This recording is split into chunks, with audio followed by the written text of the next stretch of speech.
اعوذ باللہ من الشیطان الرجیم بسم اللہ الرحمن الرحیم۔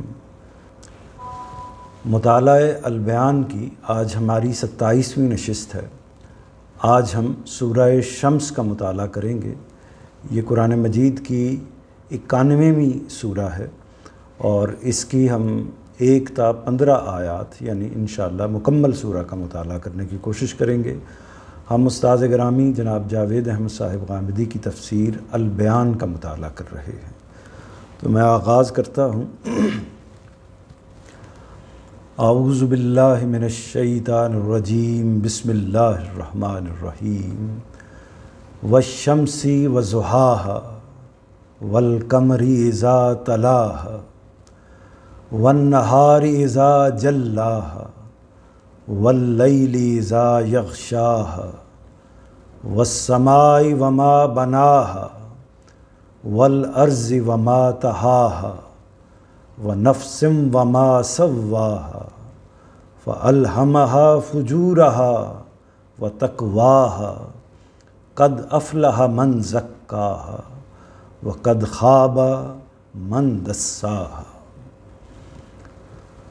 سورج گواہی دیتا ہے اور اس کا چڑھنا، اور چاند جب اس کے پیچھے آئے، اور دن جب اس کو روشن کرے، اور رات جب اس کو ڈھانپ لے، اور آسمان اور جیسا اسے بنایا، اور زمین اور جیسا اسے بچھایا، اور نفس اور جیسا اسے سنوارا، پھر اس کی بدی اور نیکی اسے سجھا دی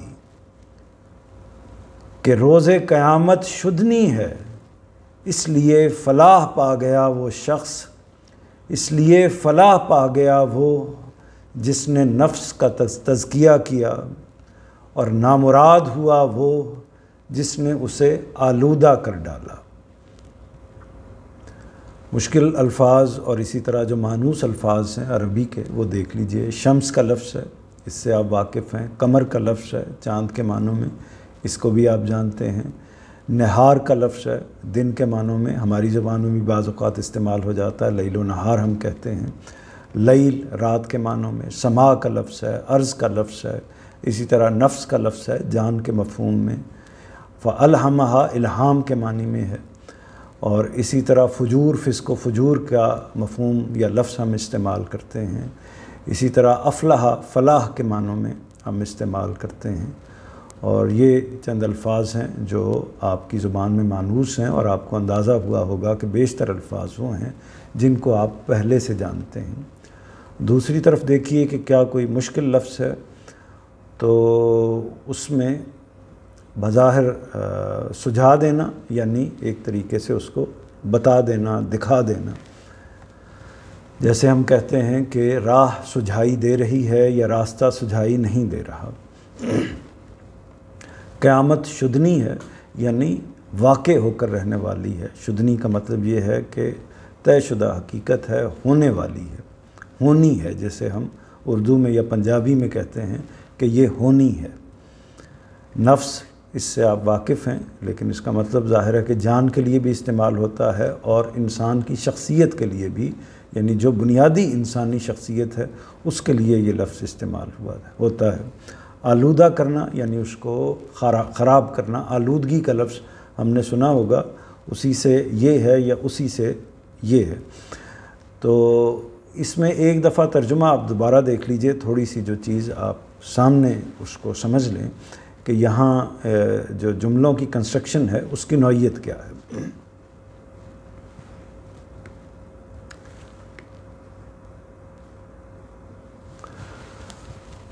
سورج گواہی دیتا ہے اور اس کا چڑھنا یعنی جب وہ چڑھتا ہے، اور چاند جب اس کے پیچھے آئے یعنی سورج کے پیچھے آئے، اور دن جب اس کو روشن کرے، اور دن جب اس کو روشن کرے، اور رات جب اس کو ڈھانپ لے، اور آسمان اور جیسا اسے بنایا، اور زمین اور جیسا اسے بچھایا، اور نفس یعنی انسانی جان یا انسانی روح یا انسانی نفس جیسا اسے سنوارا، پھر اس کی بدی اور نیکی اسے سجھا دی۔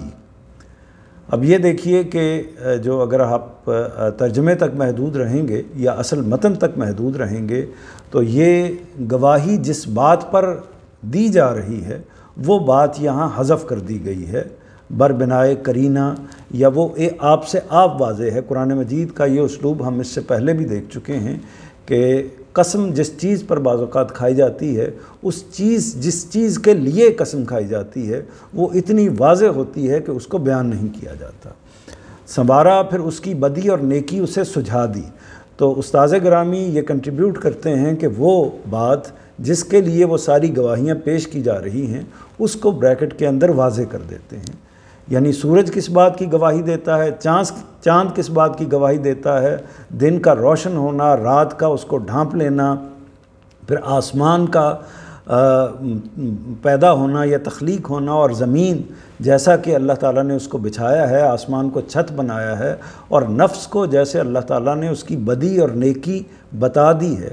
یہ ساری چیزیں کس بات پر گواہی دیتی ہیں؟ اس بات پر کہ روز قیامت شدنی ہے، روز قیامت کا دن واقع ہو کر رہنا ہے۔ تو یہ پوری طرح واضح ہو گیا، یعنی یہ ایک انڈرسٹوڈ بات تھی، طے شدہ بات تھی، مقدر بات تھی جو یہاں پر بیان ہو گئی۔ اس لیے چونکہ اگلا جملہ خود بخود اس کو واضح کر دیتا ہے، اس لیے فلاح پا گیا۔ فلاح کہاں پا گیا؟ ظاہر ہے کہ آخرت میں فلاح پا گیا، قیامت کے بعد فلاح پا گیا۔ اس لیے فلاح پا گیا وہ جس نے نفس کا تزکیہ کیا۔ مزید اس بریکٹ کو سمجھنے کے لیے کہ کیسے یہ ہم اردو قارئین کے لیے کیسے مفید ہوتا ہے یہ کام، آپ اس کو ڈائریکٹ پڑھیے۔ بدی اور نیکی، پھر اس کی بدی اور نیکی اسے سجھا دی، اور نفس اور جیسا اسے سنوارا، پھر اس کی بدی اور نیکی اسے سجھا دی۔ فلاح پا گیا وہ شخص یا فلاح پا گیا وہ جس نے نفس کا تزکیہ کیا۔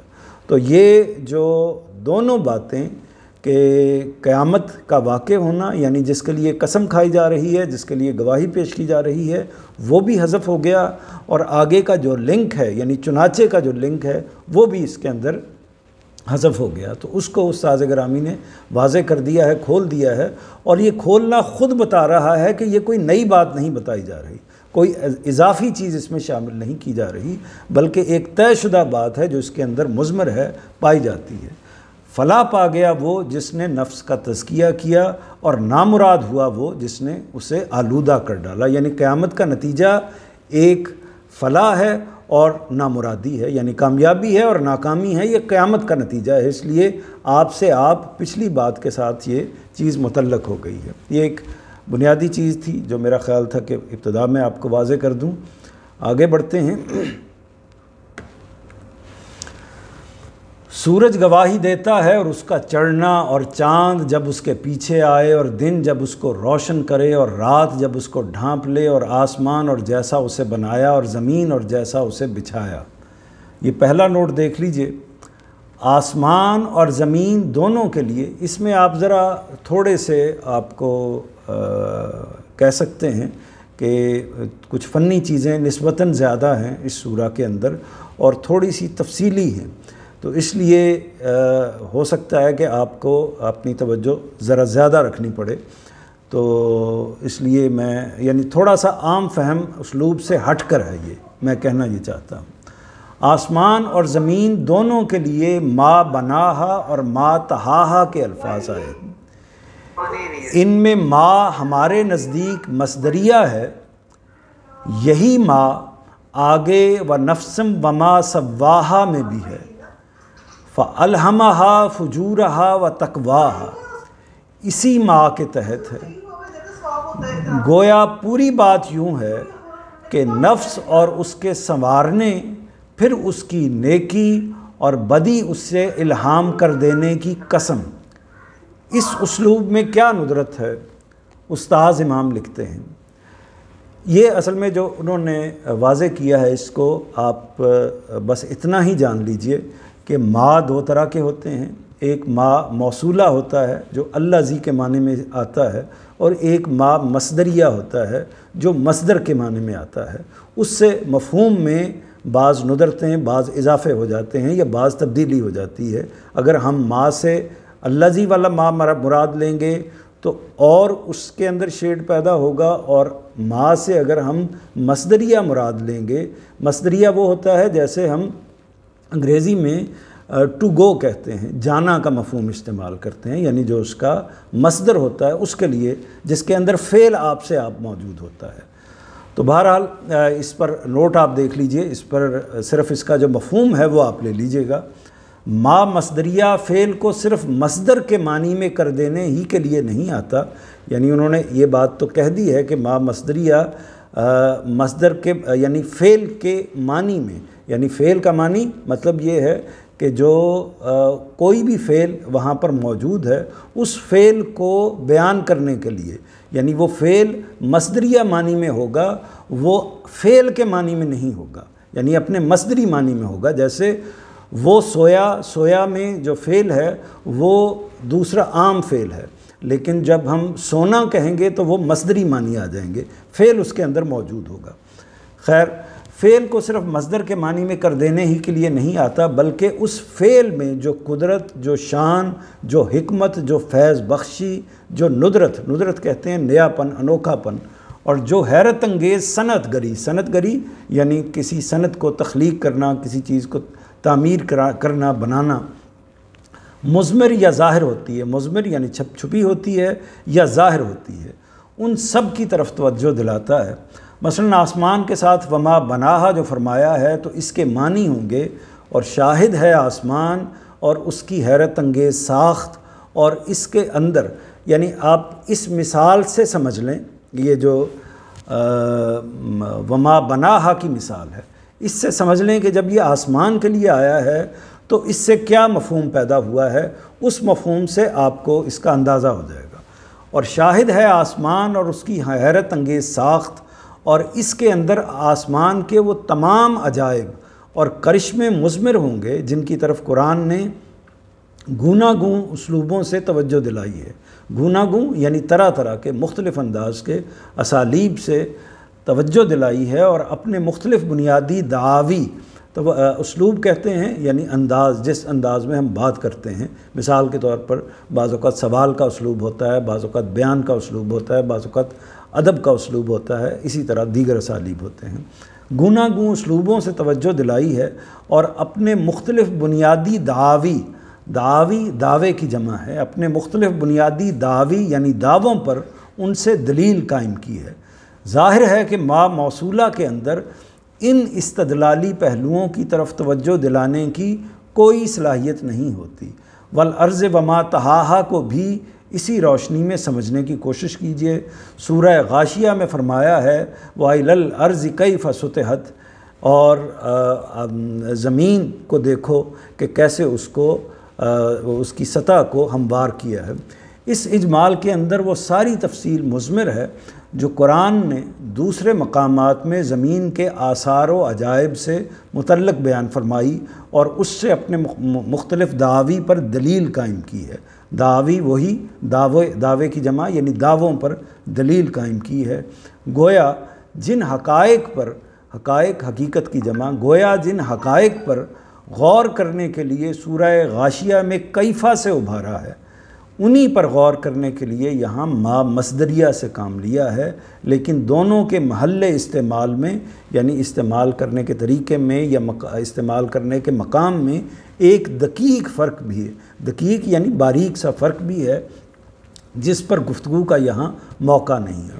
تو یہ آپ ایک انداز سے جتنا آپ کو اس کی تفہیم ہو سکی بس اس کو لیجئے، زیادہ اس پر مطلب یہ ہے کہ یہاں جو ما کا استعمال ہے جب ہم اس کو مصدریہ معنی میں لیتے ہیں تو اس کے مفہوم میں وسعت زیادہ پیدا ہو جاتی ہے، ندرت زیادہ پیدا ہو جاتی ہے، اور اگر اس کو موصولہ کے مفہوم میں لیں گے، الذی کے مفہوم میں لیں گے تو نسبتاً اس کی وہ کم ہو جائے گی۔ تو اس لیے ان کا رجحان یہ ہے، مولانا اصلاحی کا اور اس کے بعد غامدی صاحب کا بھی، کہ یہاں اس ما کو موصولہ کے بجائے مصدریہ کے معنی میں لینا چاہیے۔ بس اتنی ہی بات جان لیجئے۔ آگے بڑھتے ہیں۔ دوسرا جو نقطہ ہے، اور نفس اور جیسا اسے سنوارا، اصل الفاظ ہیں وَنَفْسٍ وَمَا سَوَّاهَا، ان میں نفسن کی تنکیر تفخیم شان کے لیے ہے، نفسن یعنی جو تنکیر کا لفظ ہوتا ہے، اس میں قرآن مجید میں آپ نے مختلف الفاظ دیکھے ہوں گے، جیسے ابھی ہم دیکھ رہے ہیں والشمس کا لفظ ہم نے دیکھا، والشمس، اسی طرح والقمر کا لفظ ہم نے دیکھا، والنہار کا لفظ ہم نے دیکھا، واللیل کا اسم ہم نے دیکھا، والارض کا ہم نے دیکھا، تو ان کے اوپر الف لام لگا ہوا ہے، شمس کے اوپر الف لام ہے، قمر کے اوپر الف لام ہے۔ تو اس یعنی معرفہ کسی کو کرنا ہو، پراپر ناؤن کے طور پر کوئی بیان کرنا ہو، تو اس میں عربی کا طریقہ یہ ہے کہ اس کے اندر الف لام لگ جاتا ہے، اور اگر اس کو نکرہ کی صورت میں بیان کرنا ہو تو اس کے اوپر تنوین لگ جاتی ہے۔ وہ بعض اوقات 2 زیر ہوتی ہیں، بعض اوقات 2 زبر ہوتی ہیں، صورتحال کے لحاظ سے بعض اوقات 2 پیش ہوتی ہیں۔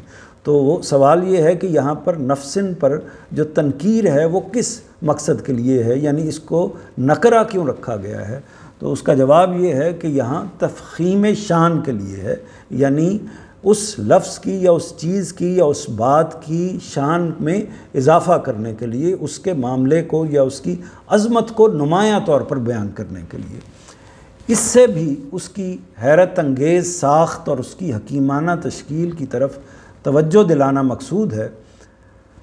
اس کے بعد جیسا کہ اسے سنوارا کے الفاظ اسی پر دلالت کرتے ہیں، اور اس لیے آئے ہیں کہ یہاں استدلال میں نفس انسانی کی تخلیق کا تکمیلی مرحلہ بھی پیش نظر ہے، جب وہ قدرت کے ایک شاہکار کی حیثیت سے اس کا اہل ہوا کہ خیر و شر کے الہام سے بہرہ مند ہو سکے، بہرہ مند کیا جائے، یعنی اس کو فیضیاب کیا جا سکے، اس کو وہ خیر و شر کا الہام عطا کیا جا سکے۔ یہ تسویہ کا نتیجہ بیان ہوا ہے، کون سا؟ اور پھر اس کی بدی اور نیکی اسے سجھا دی۔ یہ تسویہ کا یعنی سواہا میں جو لفظ استعمال ہوا ہے وہ تسویہ ہے، یعنی اس کو سنوارنا۔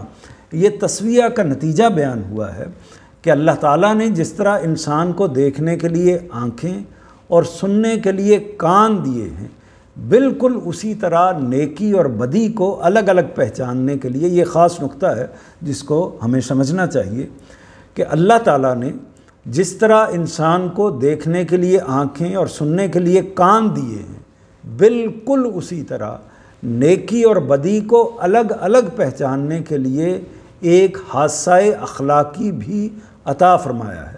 حادثہ اخلاقی یعنی جو اخلاق کے بارے میں صحیح یا غلط کو جج کر سکتا ہے۔ حادثہ کہتے ہیں، حس کا ایک طرح سے مؤنث ہے، تو وہ حس بھی عطا کیے اللہ تعالیٰ نے جو اخلاقیات کے معاملے میں غلط یا صحیح کو جج کر سکتا ہے، جان سکتا ہے۔ وہ محض ایک حیوانی اور عقلی وجود ہی نہیں ہے، اس کے ساتھ ایک اخلاقی وجود بھی ہے۔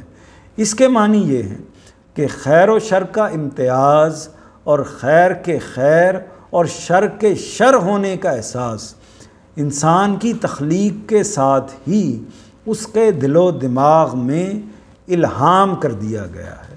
بعض دوسرے مقامات پر یہی حقیقت انا ہدیناہ السبیل، ہم نے اسے خیر و شر کی راہ سجھا دی، اور ہدیناہ النجدین، ہم نے کیا اسے دونوں راستے نہیں سجھائے، کہ الفاظ میں واضح کی گئی ہے۔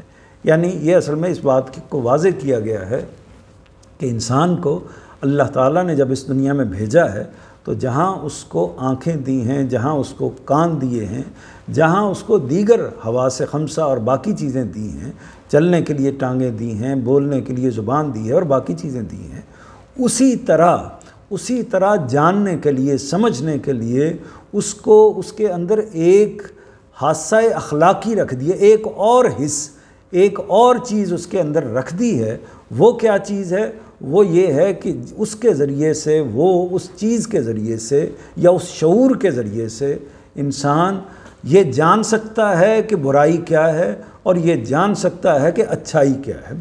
موجودہ زمانے میں اور اس سے پہلے بھی اہل فلسفہ کے ہاں یہ نقطہ نظر رہا ہے اور اب بھی اس کا غلبہ ہے ایک طریقے سے، وہ یہ ہے کہ اصل میں انسان پیچھے سے کچھ لے کر نہیں آتا، بلکہ اس کے موجودہ زمانے کے اندر جو اس نے زندگی گزاری ہوتی ہے، جو اس نے حالات دیکھے ہوتے ہیں، اسی کے نتیجے میں وہ اپنے شعور کو ڈیولپ کرتا ہے، اور ڈیولپ کرتے کرتے بعض اوقات کسی خوف میں مبتلا ہوتا ہے، آہستہ آہستہ تہذیب ترقی کرتی ہے، اور ترقی کرتے کرتے کچھ چیزوں کو انسان برا سمجھنے لگ جاتا ہے تو وہ برائیاں یا بدیاں ہو جاتی ہیں، کچھ چیزوں کو انسان اچھا سمجھنے لگ جاتا ہے تو وہ اچھائیاں یا نیکیاں ہو جاتی ہیں۔ تو یہ جو چیز ہے، یہ اس کا تعلق نہ انسان کے ماضی سے ہے، نہ انسان کے وجود کی ابتدا سے ہے، اس کا تعلق اس کو پیش آنے والے حالات اور اس کے تہذیب و تمدن سے ہے۔ اسی دنیا میں آ کر وہ یہ ساری چیزیں ڈیولپ کرتا ہے۔ قرآن مجید اس ساری بات کی نفی کرتا ہے۔ قرآن مجید اس جگہ پر کھڑا ہوا ہے کہ انسان جب آیا ہے تو اللہ تعالیٰ نے جیسے اس دنیا میں اس کو آنے کے لیے کچھ دوسری چیزیں دی ہیں، اسی طرح ایک نہایت بنیادی چیز دی ہے کہ وہ نیکی اور بدی کے بارے میں جانتا ہے، اس کو بتا کر، اس کو دکھا کر، وہ ساری چیز اس کے اندر رکھ کے اللہ تعالیٰ نے بھیجا ہے تاکہ پھر اس کی بنیاد پر اللہ تعالیٰ اس کا حساب اور کتاب کر سکے۔ آگے دیکھیے، اسی کی وضاحت میں لکھتے ہیں استاد گرامی کہ یہ امتیاز و احساس ایک عالمگیر حقیقت ہے۔ عالمگیر حقیقت ہے یعنی اس میں نہ زمانے کا کوئی تفریق ہے، ہر زمانے میں یہ حقیقت موجود رہی ہے، اور تمام انسانوں کے اندر حضرت آدم علیہ السلام سے لے کر، ابتدا سے لے کر آج تک تمام انسان اسی سے مزین ہیں، اسی شعور کے ساتھ وہ اللہ تعالیٰ نے ان کو اس دنیا میں بھیجا ہے اور اسی سے وہ مزین ہیں۔ چنانچہ برے سے برا آدمی بھی گناہ کرتا ہے تو پہلے مرحلے میں اسے چھپانے کی کوشش کرتا ہے۔ یہ دلیل دی ہے اس بات کی کہ کیا وجہ ہے کہ جب ذرا سا شعور انسان کو آتا ہے تو کچھ وہ اس سے غلط سرزد ہوتا ہے، تو وہ جب غلط سرزد ہوتا ہے تو وہ اس کو دوسروں سے چھپانے کی کوشش کرتا ہے۔ اس کا مطلب یہ ہے کہ اس کا وجود خود اس بات کی، اس کا شعور خود اس بات کی گواہی دیتا ہے کہ واقعی کوئی نہ کوئی غلط اس سے صادر ہوا ہے، ورنہ اگر غلطی اور صحت یا اسی طرح اچھائی اور برائی ایک ہی ہو تو اس کو بے دریغ برائی کر دینی چاہیے، کوئی اس کو مسئلہ محسوس نہیں ہونا چاہیے۔ کیا وجہ ہے کہ وہ اس کو چھپاتا ہے؟ تو اس کی وجہ یہی ہے، چھپانا خود بخود اس بات کو ظاہر کرتا ہے کہ اصل میں وہ اس کو ایک بری چیز سمجھتا ہے۔ اس کی دلیل تاریخ سے دی ہے۔ آدم علیہ السلام کے بیٹے قابیل نے اپنے بھائی حابیل کو قتل کر دینے کے بعد اس کی لاش چھپانے کی کوشش کی تھی، تو ظاہر ہے کہ احساس گناہ کی وجہ سے کی تھی۔ یہی معاملہ نیکی کا ہے۔ انسان اس سے محبت کرتا ہے، اس کے لیے اپنے اندر عزت و احترام کے جذبات پاتا ہے، اور اپنے لیے جب بھی کوئی معاشرت پیدا کرتا ہے اس میں حق و انصاف کے لیے لازماً کوئی نظام قائم کرتا ہے۔ یعنی اس میں بھی آپ دیکھیے کہ انسان کی خواہش یہ ہوتی ہے کہ اس کی جو نیکی ہے وہ اس سے وہ سرشار ہو، وہ دوسروں کو نظر آئے، اور اگر وہ دوسروں کو نہیں دکھانا چاہتا، اللہ تعالیٰ کے اوپر چونکہ دیکھ رہا ہے اور اللہ تعالیٰ تک ہی محدود رکھنا چاہتا ہے، لیکن اللہ تعالیٰ تک اس نیکی کو وہ لازماً پہنچانا چاہتا ہے کہ اللہ تعالیٰ اس نیکی کو دیکھ لے۔ جو مسلمان ہے لیکن جو اسلام سے تعلق نہیں رکھتے، وہ لوگ بھی اپنے کسی کار خیر کو، کسی اچھے کام کو یہ چاہتے ہیں، یا اپنے ان کی دل کی تسلی ہو یا اس کے نتیجے میں دوسروں کے اوپر اس کا اثر ہو کہ وہ اس کو خراج تحسین پیش کرے۔ تو اس کے لیے وہ اپنے اندر عزت و احترام کے، دوسروں کی طرف سے عزت اور احترام کے جذبات کی توقع رکھتا ہے، اور برائی کے معاملے میں یہی ہوتا ہے، خواہ وہ مسلمان ہے یا غیر مسلم ہے، وہ اس کو چھپانے کی کوشش کرتا ہے۔ اس میں حق و انصاف کے لیے لازماً کوئی یعنی جو اس میں اگلی بات انہوں نے کہی ہے کہ یہ جو حق و انصاف کا نظام ہے، عدالت کا جو نظام ہے، یہ ہے کیا؟ یہ اصل میں یہی ہے کہ جو ظلم کرنے والا ہے، غلط کرنے والا ہے، بدی کرنے والا ہے، زیادتی کرنے والا ہے، اس کو کیفر کردار تک پہنچایا جائے، اس کو اس کی جزا ملے، اور جو اچھائی کرنے والا ہے اس کو اس کی جزا ملے۔ یہ اس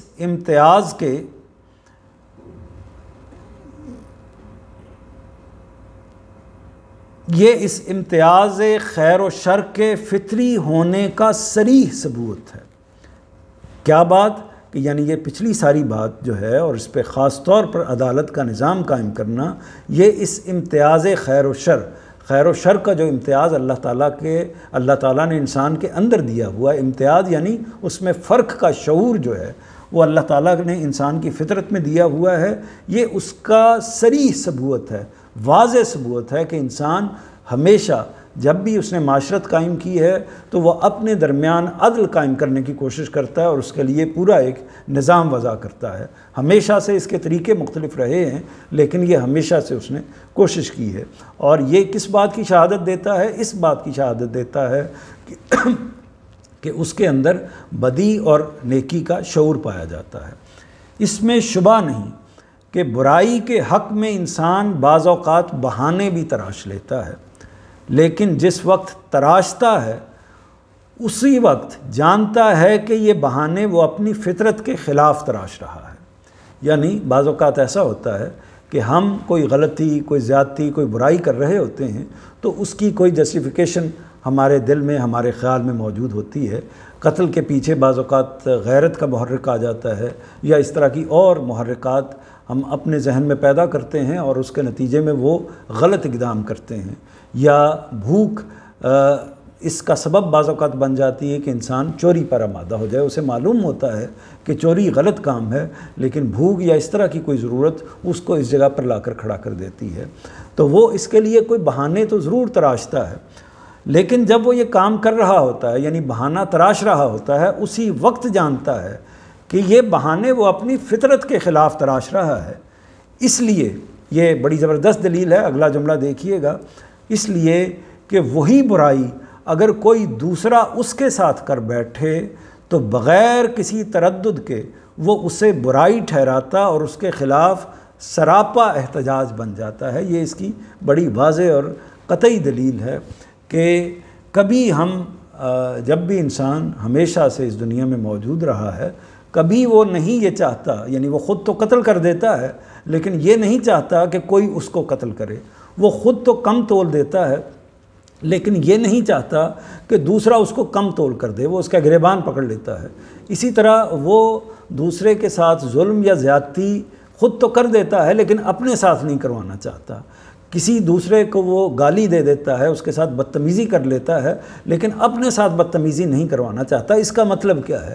اس کا مطلب یہ ہے کہ یہ شعور اس کے اندر پوری طرح موجود ہے۔ اس کی جو بھی جسٹیفیکیشن دی جائے وہ غلط ہے، کیونکہ اگر دونوں چیزیں برابر ہوتی، یعنی بدی اور شر اور اسی طرح نیکی اور اچھائی دونوں چیزیں برابر ہوتی، تو اس کو جیسے نیکی کو اپنے لیے یا اچھائی کو اپنے لیے قبول کرتا ہے، اسی طرح برائی کو بھی اس کو اپنے لیے قبول کرنا چاہیے تھا۔ لیکن حقیقت یہ ہے کہ مجرم، بڑے سے بڑا مجرم جو شخص ہوگا، وہ بھی اپنے لیے کسی زیادتی کو، کسی برائی کو، اس طرح کی چیز کو اپنے لیے قبول نہیں کرے گا۔ یہ اس بات کی قطعی شہادت ہے کہ اللہ تعالیٰ نے انسان کو نیکی اور بدی کا شعور دے کر اس دنیا میں بھیجا ہے۔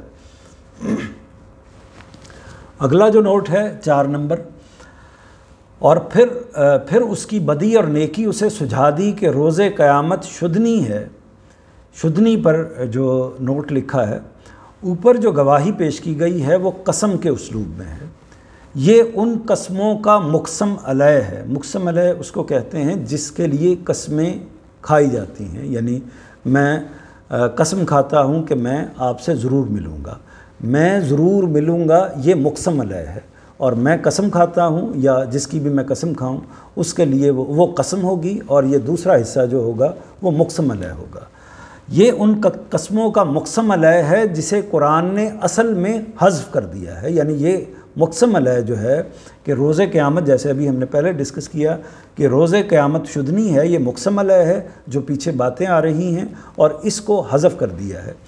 آگے کا جملہ اس کی طرف اشارہ کر رہا ہے، اس وجہ سے اس کے اظہار کی ضرورت نہیں۔ یعنی اگلی جو پوری بات ہے جس کو ہم ڈسکس کر چکے ہیں کہ کامیابی اور ناکامی دونوں باتیں اس کی شہادت دے رہی ہیں کہ یہ اصل میں یہاں جو مقسم علیہ ہے وہ روز قیامت یا قیامت کا واقعہ ہونا چاہیے، کیونکہ اسی کے نتیجے میں کامیابی اور ناکامی کا واقعہ ہونا ہے۔ اس وجہ سے اس کے اظہار کی ضرورت نہیں رہی۔ ان قسموں میں پہلے اس شان و عظمت، تدریج و اہتمام، تدریج کہتے ہیں گریجولی کسی چیز کا آگے جانا، تدریج و اہتمام کہتے ہیں بڑے رسوخ کے ساتھ، بڑے یعنی پورے کسی چیز کو اچھی طرح جانچ کر سمجھ کر اس کو انجام دینا، پورے انتظام سے، پورے اہتمام سے کسی کام کو کرنا۔ اور قدرت و حکمت کی شہادت دیتا ہے۔ جیسے ہم کہتے ہیں نا کہ نماز کو بڑے اہتمام سے پڑھیے یا فلاں کام بڑے اہتمام سے کیجئے، تو اس کا مطلب یہ ہوگا کہ اس کی جتنی بھی تقاضے ہیں وہ ہم نے پورے کرنے کی کوشش کی ہے۔ اور قدرت و حکمت کی شہادت ہے، ان قسموں میں پہلے اس شان و عظمت، تدریج و اہتمام اور قدرت و حکمت کی شہادت ہے جس کا مشاہدہ ہم ماہ و آفتاب کے طلوع و غروب، لیل و نہار کی گردش اور زمین و آسمان کی خلقت میں کرتے ہیں۔ جس کا مشاہدہ ہم ماہ و آفتاب یعنی چاند اور سورج کے طلوع و غروب میں کرتے ہیں، لیل و نہار کی گردش میں کرتے ہیں یعنی دن اور رات کی گردش میں کرتے ہیں، اور زمین و آسمان کی تخلیق میں، خلقت میں کرتے ہیں۔ ان میں سے ایک ایک چیز خدا کی آیات خلق و تدبیر اور اس کے عجائب قدرت کا ایک دفتر ہے۔ ان میں سے ایک ایک چیز خدا کی آیات خلق و تدبیر، یعنی اللہ تعالیٰ نے جو تخلیقات کی ہیں، جو اللہ تعالیٰ کی تدبیر ہے، یعنی اللہ تعالیٰ مدبر بھی ہے، اللہ تعالیٰ خالق بھی ہے، اس کی یہ جو صفت ہے جب کائنات کے اندر ظہور پذیر ہوئی ہے تو اس سے جو آیات پیدا ہوئی ہیں، آیات یعنی جو نشانیاں پیدا ہوئی ہیں، وہ انفس کی ہیں، وہ آفاق کی ہیں، جو بھی نشانیاں اس کی تخلیق سے، اس کی تدبیر سے پیدا ہوئی ہیں، اور اس کے عجائب قدرت کا ایک یعنی جو اس کی قدرت ہے، اس کے جو عجائب ہیں، اس کی جو ایسی چیزیں ہیں جو ہماری ایک طرح سے ہمارے فہم سے، ہمارے عقل سے اور ہماری رسائی سے بہت ماوراء ہیں، اس کے عجائب قدرت کا ایک دفتر ہے، یعنی ایک رجسٹر ہے، ایک پورا نظام ہے۔ انسان ان کو جس پہلو سے دیکھتا ہے، اگر آنکھیں کھلی ہوئی اور عقل بیدار ہو تو علم و حکمت کا ایک دبستان کھل جاتا ہے۔ دبستان کہتے ہیں اسکول کو، یعنی پورے کا پورا ایک نظام، پوری کی پوری کتابوں کا ایک دفتر جو ہے وہ کھل جاتا ہے اگر ان چیزوں کو انسان کھلی آنکھوں سے دیکھے اور اس کی عقل بیدار ہو اور اپنے علم و حکمت کو استعمال کرے۔ ان کی ایک ایک حرکت گواہی دیتی ہے کہ ان کے بنانے والے کی قدرت عظیم ہے، یعنی چاند کی، سورج کی، زمین کی، آسمان کی، اسی طرح دن کی، رات کی، اور ان ساری چیزوں کی ایک ایک جو حرکت ہے گواہی دیتی ہے کہ ان کے بنانے والے کی قدرت عظیم ہے، اس کی حکمت بے پایاں ہے۔ بے پایاں یعنی جس کی کوئی حد نہیں ہے، کوئی انتہا نہیں ہے۔ قدرت عظیم ہے، اس کی حکمت بے پایاں ہے، اس کی ربوبیت بے نہایت اور عالمگیر ہے، اور اس کے لیے کوئی بڑے سے بڑا کام بھی ناممکن نہیں ہے۔ یہ جب مصنف کسی اس کو بات کو بیان کرتا ہے تو ظاہر ہے کہ وہ مختلف اسالیب اختیار کرتا ہے، اور اس میں آپ یہ دیکھیے کہ ہم یہ جملہ بنایا جا سکتا ہے کہ ان کے بنانے والے کی قدرت عظیم ہے، حکمت عظیم ہے، ربوبیت عظیم ہے۔ یہ سب کے لیے عظیم کا لفظ استعمال ہو سکتا ہے، یا بے پایاں کا لفظ سب کے لیے استعمال ہو سکتا ہے، لیکن اچھا مصنف اس کی کوشش کرے گا کہ ایک تو تکرار نہ ہو ایک لفظ کی، اور دوسرا یہ ہے کہ جو الفاظ کے شیڈز میں بعض فرق ہوتے ہیں ان صفات کو استعمال کرتے ہوئے اس بات کو زیادہ نمایاں کرے۔ قدرت کا عظیم ہونا، حکمت کا بے پایاں ہونا، ربوبیت کا بے نہایت اور عالمگیر ہونا، اور اس کے لیے کوئی بڑے سے بڑا کام بھی ناممکن نہیں ہے۔ یہ ازداد ہیں، ازداد ضد کی جمع ہے، یعنی یہ اپوزٹس ہیں جیسے کہ اوپر بیان ہوئے ہیں، لیکن یعنی سورج اور چاند کو ایک طریقے سے ازداد کے طور پر یا ایک دوسرے کی ضد کے طور پر بیان کیا جاتا ہے۔ رات کو چاند نظر آتا ہے، دن کو سورج موجود ہوتا ہے، اسی طرح دن اور رات، اور اسی طرح زمین اور آسمان، تو یہ ایک دوسرے کے مقابل میں ازداد کے طور پر یعنی اپوزٹس کے طور پر استعمال ہوتے ہیں۔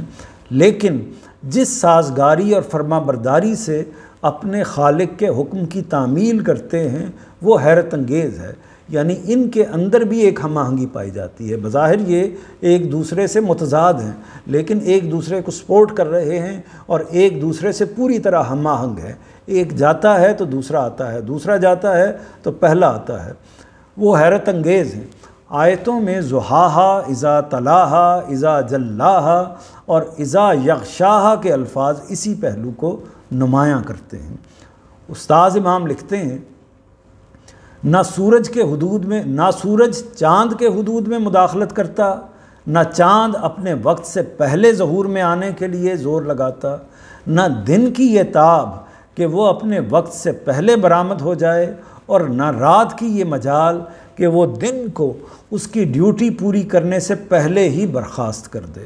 تو یہ پوری کی پورا جو نظام ہے وہ اس طریقے سے اگرچہ آپس میں الگ الگ ہے، لیکن اس کے اندر ایک خاص حکمت پائی جاتی ہے، ایک خاص ہم آہنگی پائی جاتی ہے، اور یہ ہم آہنگی اس بات کی شہادت دیتی ہے کہ ان کو بنانے والا ایک ہی خالق ہے۔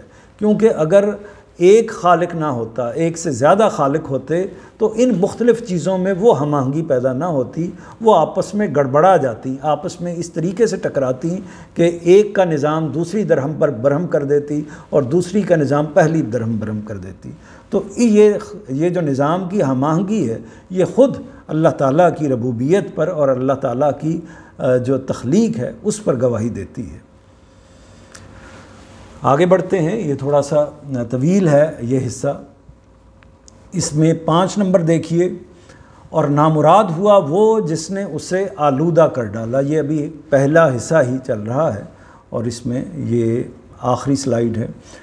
اس کے بعد نفس کی شہادت پیش فرمائی ہے کہ انسان اس پر غور کرے اور دیکھے کہ اپنی تشکیل کے لحاظ سے یہ کیسا غیر معمولی شاہکار ہے، یعنی انسان خود کیسا غیر معمولی شاہکار ہے، اسے کیا صلاحیتیں دی گئی ہیں، یہ علم و عقل کی کن کن نعمتوں سے نوازا گیا ہے، اس میں کیا کیا امکانات چھپا کر رکھے گئے ہیں جو اپنے وقت پر اس طرح ظہور میں آتے ہیں کہ عقل دنگ رہ جاتی ہے۔ انسان اس کے عجائب پر غور کرے تو گویا ایک پوری کائنات ہے جو اس کے جسمانی قالب کے اندر رکھ دی گئی ہے۔ پھر یہی نہیں، سب سے زیادہ قابل توجہ چیز یہ ہے کہ اسے خیر و شر کا شعور دیا گیا ہے۔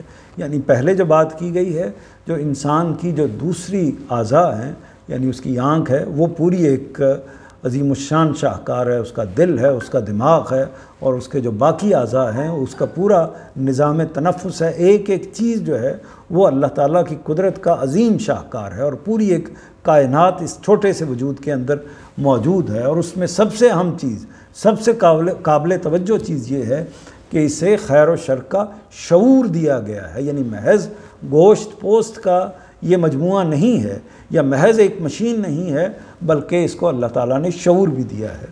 یہ اسی شعور کا نتیجہ ہے کہ اس کے ضمیر میں ایک نگران ہر وقت اس کی برائیوں پر اسے متنبع کرتا رہتا ہے۔ یہ ایک چھوٹی عدالت ہے جو انسان کے اندر قائم ہے اور ہر موقع پر اپنا بے لاگ فیصلہ سناتی ہے۔ یعنی اللہ تعالیٰ نے یہ کام کیا ہے کہ ایک تو اس کو شعور دیا ہے، اور اس کے ساتھ ساتھ اس کے لیے ایک نگران بھی مقرر کر دیا ہے، یعنی نفس ملامت گر جو ہے وہ مقرر کر دیا ہے۔ انسان اس فیصلے کو مانے یا نہ مانے، وہ فکر و خیال اور علم و عمل کی ہر لغزش کے بعد اسے سنتا ضرور ہے، یہاں تک کہ اس کی بد نفسی اس قدر بڑھ جائے کہ اعمال کی سیاہی اس کے دل کا احاطہ کر کے اس کو بالکل اندھا بہرا کر دے۔ یہ انسان کے اوپر خود اس کے باطن کی گواہی ہے، جسے سورہ قیامہ میں نفس لوامہ کی شہادت سے تعبیر کیا گیا ہے۔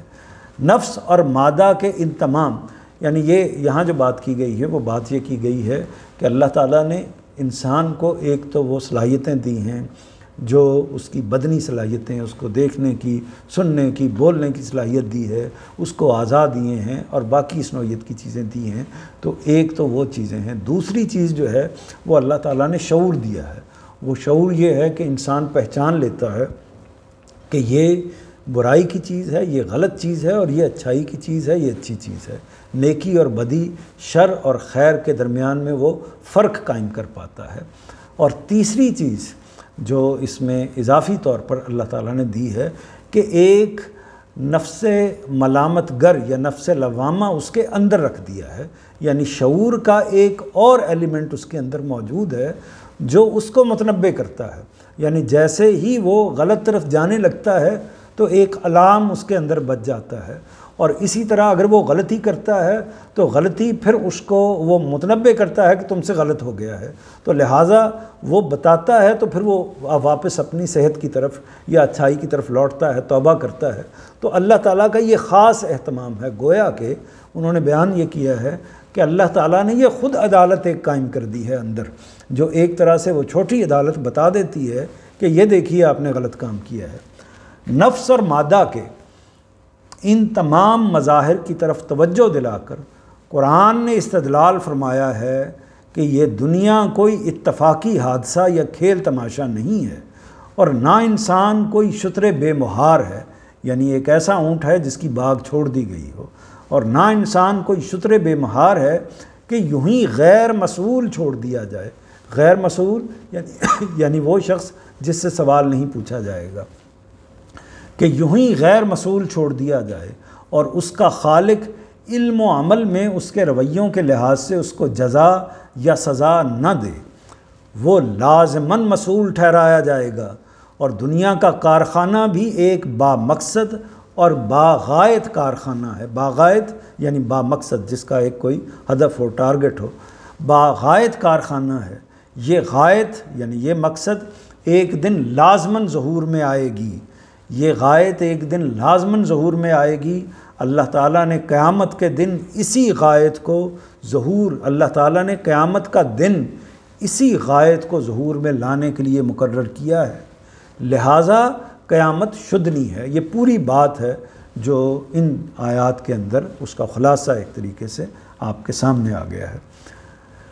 5 نمبر دیکھیے، اس سے پہلے 4 نمبر تھا قیامت شدنی ہے، اور اس کے بعد 5 نمبر دیکھیے کہ اور نامراد ہوا وہ جس نے اسے آلودہ کر ڈالا۔ یہ نتیجہ ہے جس کے لیے قیامت برپا کی جائے گی۔ انبیاء علیہم السلام جس چیز کی دعوت دیتے ہیں، یعنی کیا بات، پوری بات یہ ہے کہ فلاح پا گیا وہ جس نے نفس کا تزکیہ کیا، اور نامراد ہوا وہ جس نے اسے آلودہ کر ڈالا۔ یہ بنیادی نقطہ، بنیادی کلیہ بیان کر دیا ہے کامیابی اور ناکامی کا۔ ناکامی اور کامیابی کا کلیہ کیا ہے، اصول کیا ہے، قاعدہ کیا ہے؟ وہ ہے کہ جس نے نفس کو پاک کر لیا وہ کامیاب ہو گیا، اور جس نے اس کو آلودہ کر لیا وہ ناکام ہو گیا۔ بڑی سیدھی اور واضح بات ہے۔ آلودہ کس چیز سے ہوگا؟ بدیوں سے آلودہ ہوگا، جس کا شعور اللہ تعالیٰ نے دے دیا ہے۔ اور پاک کیسے ہوگا؟ اچھائیوں اور نیکیوں سے نفس پاک ہوگا۔ یہ نتیجہ ہے جس کے لیے قیامت برپا کی جائے گی۔ انبیاء علیہم السلام جس چیز کی دعوت دیتے ہیں وہ یہی تزکیہ ہے جس کے حاملین کو ان آیتوں میں فلاح کی بشارت دی گئی ہے۔ انبیاء کی ہدایت میں غایت اور مقصود کی حیثیت اسی کو حاصل ہے۔ اس کے معنی کسی چیز کو آلائشوں سے پاک کرنے کے بھی ہیں اور نشو و نما دینے کے بھی، یعنی تزکیہ کا جو مطلب ہے وہ آلائشوں سے پاک کرنا ہے اور اس کو بڑھوتری دینا، اس کو نشو و نما دینا بھی ہے۔ چنانچہ جو لوگ اپنے نفس کو فجور سے پاک کر لیں، یعنی غلط باتوں سے، بدیوں سے پاک کر لیں، اور اس کو ابھار کر معرفت الہی کے اس درجے تک پہنچا دیں۔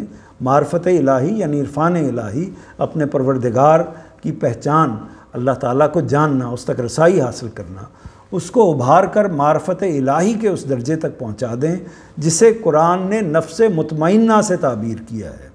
نفس مطمئنہ قرآن مجید نے واضح کیا ہے کہ جو جنت کی بادشاہی ہے اس کے لیے ہے جو نفس مطمئن ہوگا۔ اور نفس مطمئن کون ہوگا؟ جس نے اپنے نفس کو پورے طریقے سے پاک کر لیا ہوگا، آلودہ چیزوں سے، آلائشوں سے اپنے آپ کو الگ کر لیا ہوگا۔ ان کے لیے ان کے پروردگار کی طرف سے فلاح کی ضمانت ہے۔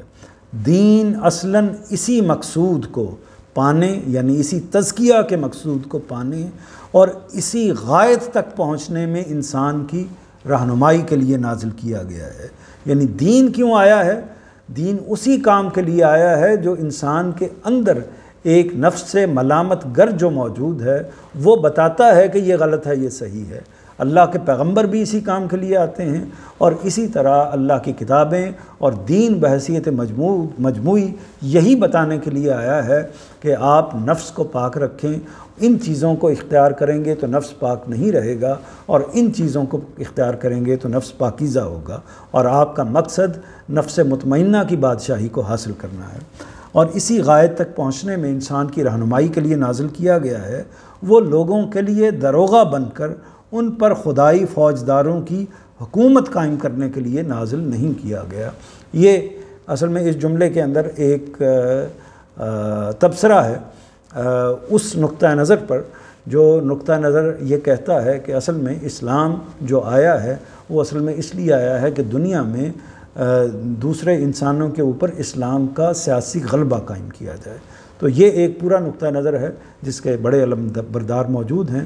تو اصل میں اس پر نوٹ ہے یا اس پر ایک طریقے سے نقد ہے اس جملے کے اندر بین السطور. اور وہ نقد یہ ہے کہ ان آیات سے واضح ہے کہ دین اصل میں دین کا جو مقصد ہے وہ دنیا پر اسلام کا کوئی سیاسی غلبہ قائم کرنا نہیں ہے، لوگوں کو مسلمان کر کے ان کے اوپر کوئی تسلط قائم کرنا نہیں ہے، یا لوگوں کو اپنی ماتحتی اور اپنی محکومی میں لانا نہیں ہے، بلکہ دین کا مقصد انسانوں کو تزکیے کی منزل تک پہنچانا ہے، ان کو اس کا شعور دینا ہے، ادراک دینا ہے کہ وہ نیکی اور برائی کے فرق کو بھی اچھی طرح سمجھیں جو ان کے اندر موجود ہے، اور اس کو اپنی اس فرق کے لحاظ سے اپنی ذات کو اس تزکیے کی منزل کی طرف لے کر جائیں جس کا نتیجہ بالآخر جنت کی بادشاہی ہے. تو یہ حصہ ہمارے سامنے آ گیا. آگے بڑھتے ہیں. میرا خیال ابھی وقت ہے کہ ہم اس کو مکمل کر لیں. قذبت ثمود بتغواہا قذبت ثمود بتغواہا اذم باسا اشقاہا فقال لهم رسول اللہ ناقۃ اللہ وسقیاہا فقذبوہ فعقروہا فدمدم علیہم ربہم بذنبہم فسواہا ولا یخاف عقباہا. ثمود نے اپنی سرکشی کے باعث اسے جھٹلا دیا، یعنی قیامت کو جھٹلا دیا. جب ان کا سب سے بڑا بدبخت اٹھا تو اللہ کے رسول نے انہیں متنبہ کیا کہ اللہ کی اس اونٹنی اور اس کے پینے کی باری سے خبردار رہو، مگر انہوں نے اسے جھٹلایا اور اونٹنی کی کونچیں کاٹ دیں. سو ان کے اس گناہ کی پاداش میں ان کے پروردگار نے ان پر ایسی آفت توڑی کہ سب کو برابر کر دیا، اور اسے کوئی اندیشہ نہ تھا کہ اس کے پیچھے کیا ہوگا. مانوس الفاظ دیکھ لیجئے، مشکل الفاظ دیکھ لیجئے.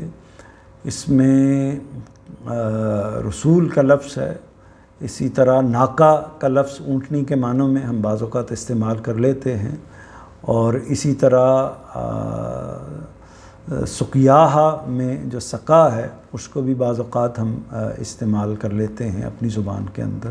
قذبو تکذیب کا معنی ہے، اور اسی طرح رب کا لفظ ہے، خافہ خوف سے ہے، عقبہ کا لفظ اس کو سے ہم جانتے ہیں یعنی پچھلا حصہ یا آخری حصہ.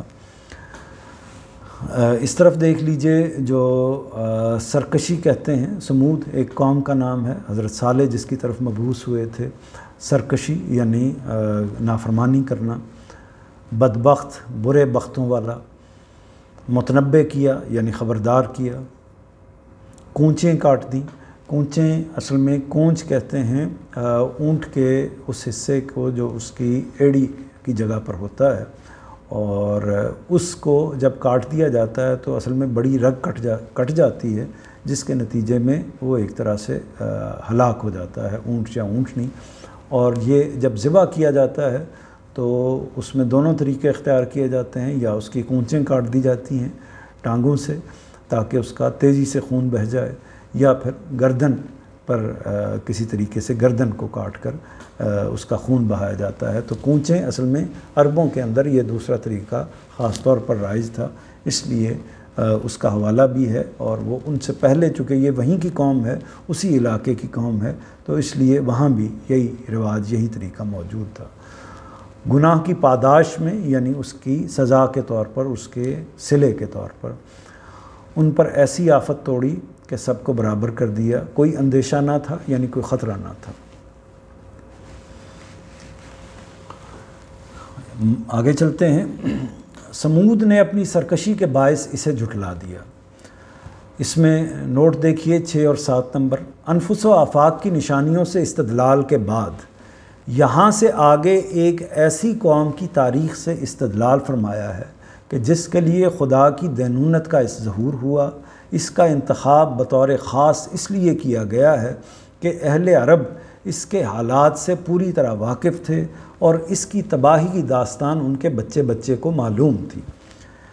اس میں یعنی جو استاذ واضح کرنا چاہ رہے ہیں وہ یہ بات ہے کہ پیچھے جو بھی ساری بات ہوئی ہے اس میں اصل میں مقصود ہے کیا ہے، وہی مقصود ہے جو ان قسموں کے نتیجے میں بیان کیا گیا ہے کہ قیامت شدنی ہے۔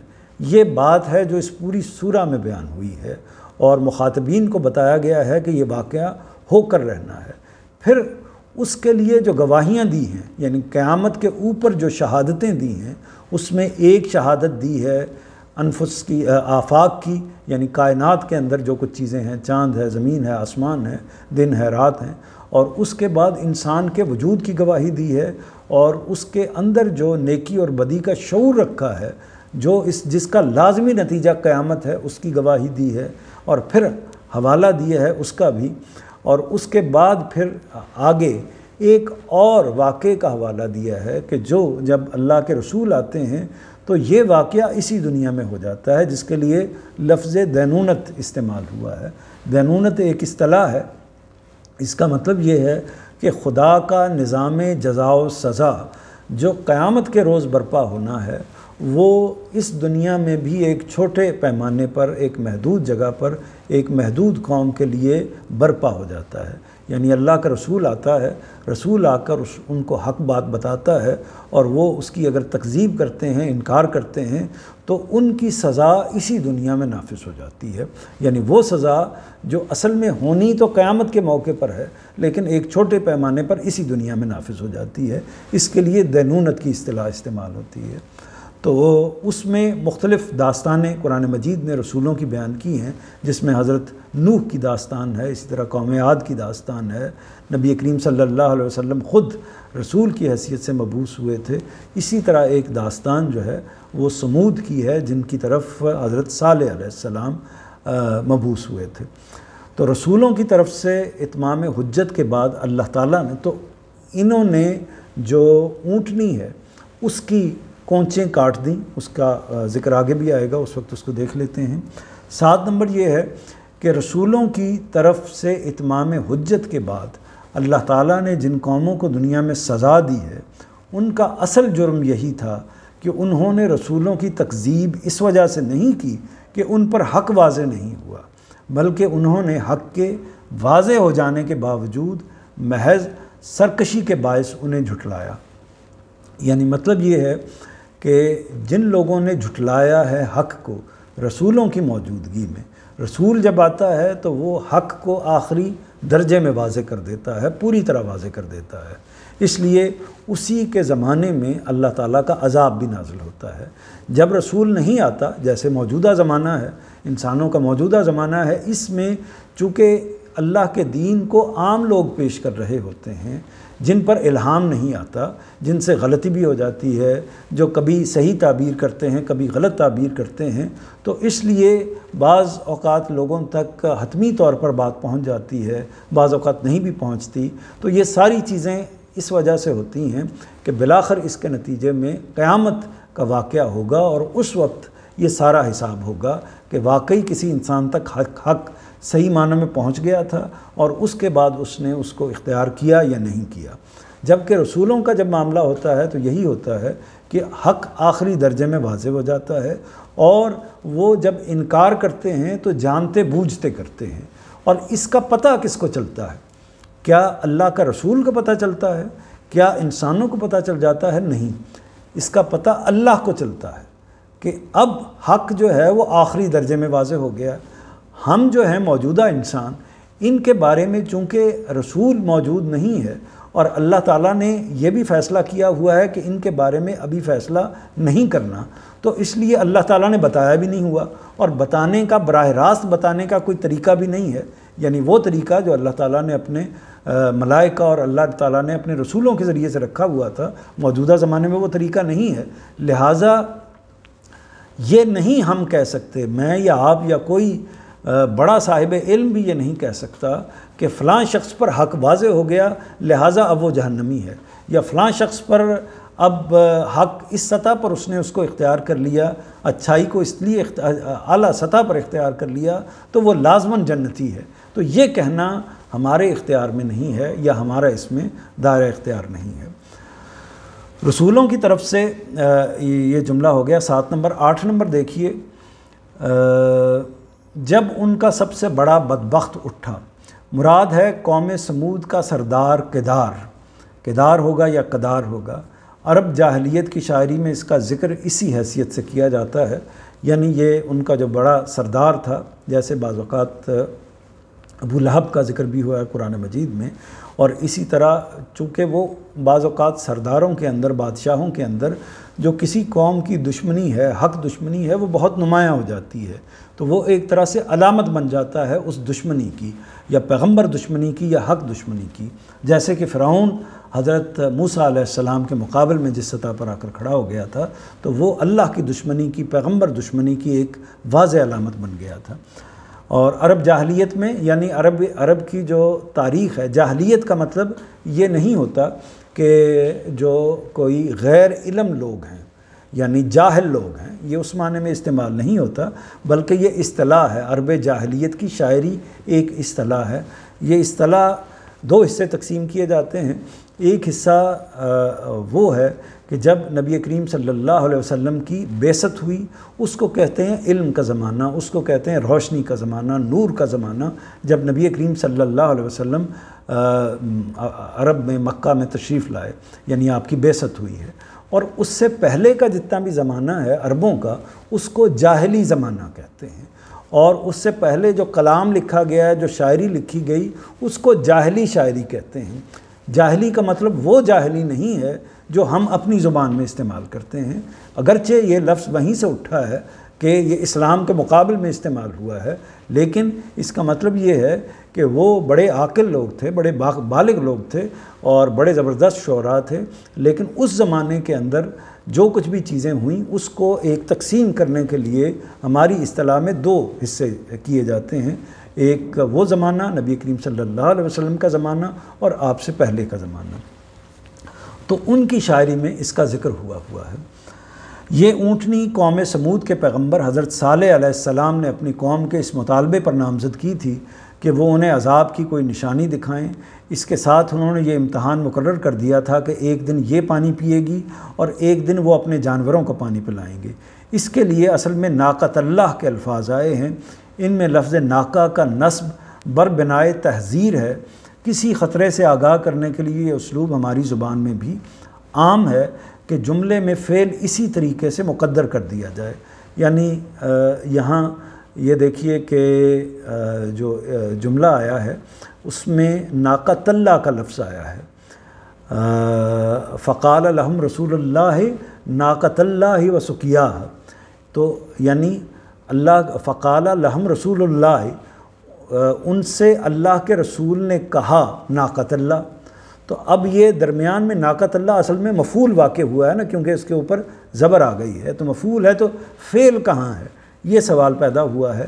تو اس کا جواب انہوں نے یہ دیا ہے کہ اس میں فعل جو ہے وہ ایک طریقے سے اس کے اندر موجود ہے، اور بعض اوقات ہم صرف مفعول ہی بیان کرتے ہیں، کبھی اپنی زبان میں بھی ہم کر دیتے ہیں، یعنی اچانک کوئی چیز سامنے آئے، جیسے ہم کہتے ہیں شیر، یعنی جنگل میں جاتے ہوئے ہم نے اچانک یہ لفظ بولا شیر، تو اس کے اندر وہ ہم نے صرف وہ مفعول بول دیا، حالانکہ جملہ پورا یہ تھا کہ دیکھو وہ شیر آیا ہے، وہ شیر سامنے آ گیا ہے، یا اس طرح کا کوئی جملہ ہم تو یہ صرف شیر بول کر ہم نے، تو یہ وہ یہاں واضح کر رہے ہیں کہ یہ ہر زبان میں یہ اسلوب ہوتا ہے کہ بعض اوقات کسی چیز کو بہت نمایاں طور پر واضح کرنے کے لیے جو اس کا فعل ہے اس کو حذف کر دیا جاتا ہے، اور اس میں تحذیر موجود ہوتی ہے، یعنی حذر کرنا، ڈرانا مقصود ہوتا ہے۔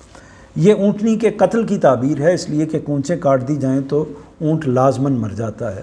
اب شاید ایک باقی حصے کو بھی ہم دیکھ لیتے ہیں، بالکل اختتام پہ ہیں ہم۔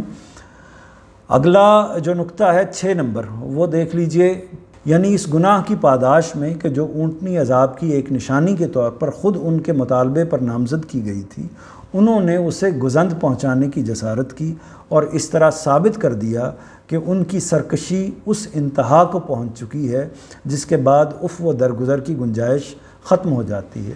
گزند پہنچانے کی کوشش کی یعنی نقصان پہنچانے کی کوشش کی، اور و درگزر یعنی معافی تلافی، معاف کر دینا، و درگزر کی گنجائش ختم ہو جاتی ہے۔ استاذ امام لکھتے ہیں یہ اونٹنی عذاب الہی کی نشانی تھی اور بطور امتحان مقرر کی گئی تھی کہ اندازہ ہو جائے کہ قوم کا طغیان یعنی اس کی سرکشی کس درجے تک پہنچ چکا ہے۔